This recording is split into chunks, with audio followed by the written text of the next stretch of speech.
Determine the oxidation numbers for each of the elements. What I'm going to do here, ionic formula for number 1.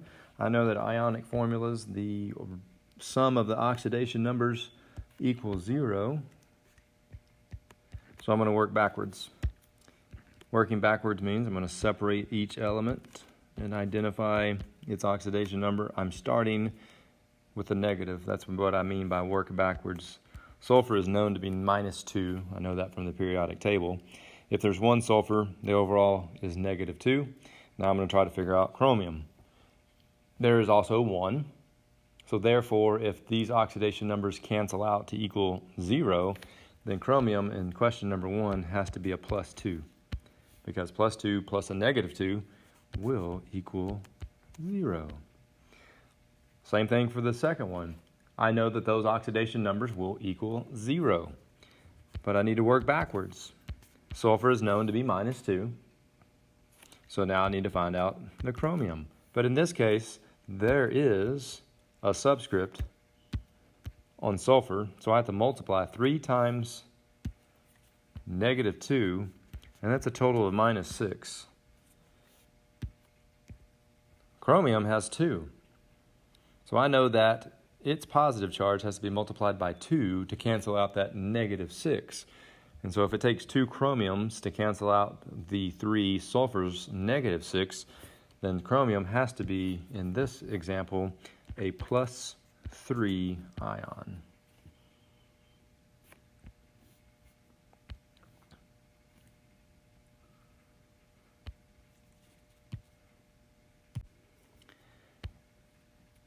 I'm going to work number 6 down here just because it has a polyatomic. And so if I see one that has a polyatomic as far as an ionic formula, I'm going to break it down in a couple different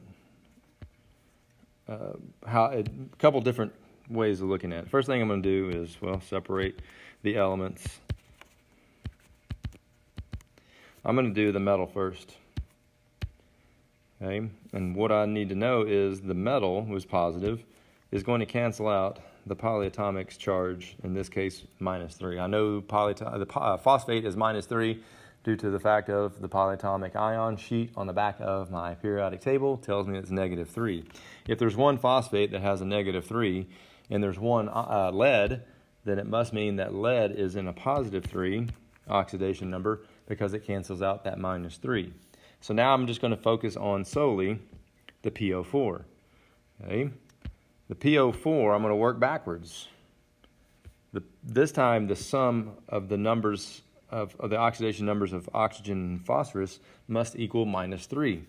Well, it's known that oxygen is -2. Remember, I'm going to do this only for one individual element at a time, not a total. But since there are 4 oxygens, I multiply -2 times 4, and that gives me a total of -8. So my positive phosphorus has to, since there's only one, this number plus -8 must equal -3.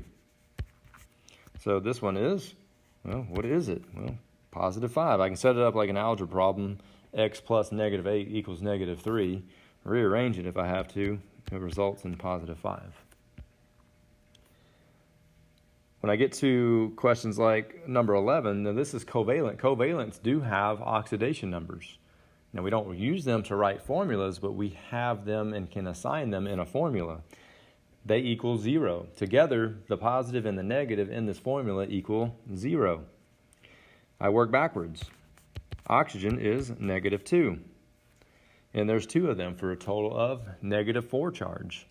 And so since there's one silicon, to cancel out that -4 charge, it must mean that silicon is a +4.